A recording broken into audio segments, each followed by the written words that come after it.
Spider-Man throughout the years has had a lot of iconic villains, and a lot of them did make an appearance in the first Spider-Man. So a lot of iconic villains didn't make it in the first Spider-Man, but we can expect an appearance in the sequel. And yeah, let's get started. Green Goblin. The Green Goblin has been teased in the first game in a lot of ways, and he's one of the most iconic villains in Spider-Man history. I don't really know if Norman Osborn's going to be transforming in the sequel, or he's being saved as the main villain for Spider-Man 3 or something like that.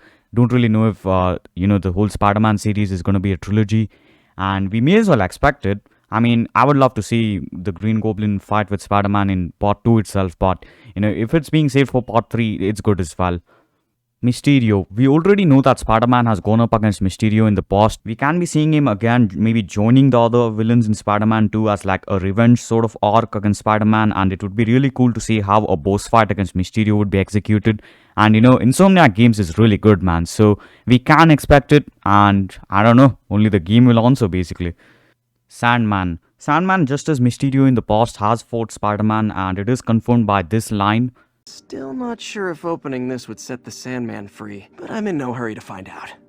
The tube containing Sandman was in the first game as a sort of collectible, and maybe like him being in Spider-Man 2 could be as a result of the breaking of this tube containing him. I don't really know if this is going to happen, but in case it does and we do get a boss fight, it's going to be so sick because Sandman and his abilities and stuff in a game, it would be so nice, and it would be really interesting to see how Insomniac Games might go forward with this villain basically.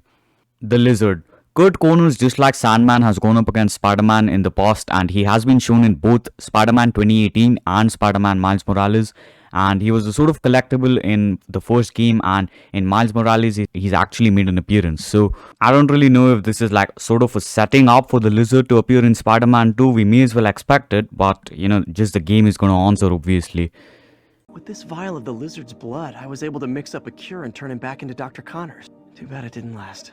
Taskmaster. Taskmaster did appear in the first game, and we did fight him, and he escaped. But yeah, it would be really interesting to see how he's going to come back in case he does, and how his story is going to go, and what impact he may have basically. Chameleon. The Chameleon is the half-brother of Kraven the Hunter, and pretty much the voice in the trailer seemed very familiar to Kraven, and the only reason Chameleon's being included on the list is because, obviously he's the half-brother of Kraven. So most of us are expecting Kraven the Hunter to make an appearance in Spider-Man 2 as well, and it would kind of make sense for even the Chameleon to kind of have like a guest appearance or even a sort of nice role maybe, I don't know, only the game will answer. Venom. Venom is obviously in the sequel. We did see him in the trailer. The only reason I'm including him in the list is, he can be a villain or he could be a supportive character to Spider-Man as well. He can end up fighting against us or with us as well. So yeah, another interesting thing to see in the host for Venom is that we don't really know who's behind the mask. And it can be Eddie Brock, it can be a list of other characters as well, like Flash Thompson, Peter himself, Kraven the Hunter. In the reveal trailer for Spider-Man 2, a voiceover played which was very familiar to Kraven the Hunter, and it was one of the major things to look forward to. And with Venom involved now as well, the game is going to look so good. And yeah, I'm really excited for it, man. And that's about it for today's video, guys. Thank you so much for watching. Do let me know your thoughts down in the comments. Leave a like if you have enjoyed. Subscribe for more videos like this. And yeah, I'll see you all in the next one. Thank you for watching.